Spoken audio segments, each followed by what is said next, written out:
probably won't come as a surprise to those of you who frequent these watery hallways, but I'm a big fan of language and the words we use to communicate. I've always been a student of journalism and English, so things like grammar and syntax really get me pumped. I just love words, and even more so, I love how some words can amplify others when they're paired together. Now, some people call that wordy or geeky, but I call it effectively utilizing our language. So when Mark told me I had to review a game called Starhammer Tactics, I excitedly responded with involuntary gibberish. I hadn't the slightest idea what the game was about. But come on, what a title! Starhammer Tactics! The badassness of its phonetics aside, the title Starhammer Tactics paints a vivid scene by being deliberately vague. Now, semantically, the words are absolute nonsense as combined, but holy damn, does it sound awesome. I imagine some futuristic, intergalactic war waged with massive ships, some of which are probably big enough to destroy entire stars. Starhammer Tactics. So imagine my disappointment when I loaded up Starhammer Tactics and found a game way too passive for such a rad name.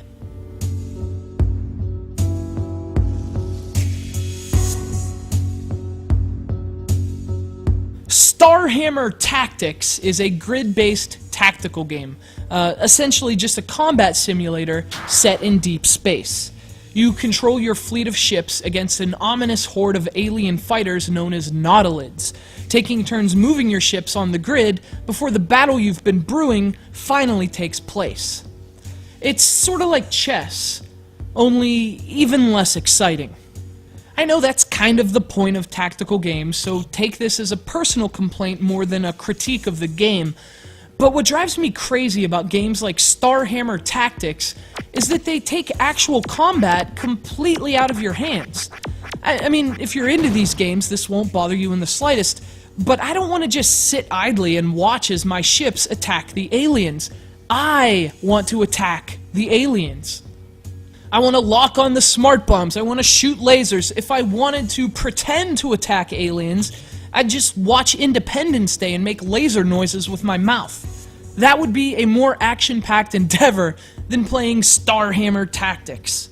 Again, that's my personal take, so keep in mind if you enjoy strategy games and being the brains behind a space conflict, Starhammer Tactics might be right up your nebula. Of course, given the game's flaws, it might not be. Perhaps the most glaring problem with Starhammer Tactics is that it really doesn't feel all that tactical. There are statistics for your ships, as they're ranked based on capabilities such as attack power and defense, so you obviously need to think about where to place specific ships relative to enemy fighters. But beyond that, there just isn't much else going on in Starhammer Tactics. You can't customize your fleets, tweak your ships, or even play online. Now, to its credit, there is a multiplayer mode in which you and a friend can create your fleet and simulate war against one another, which is probably the most redeeming and fun aspect of the game.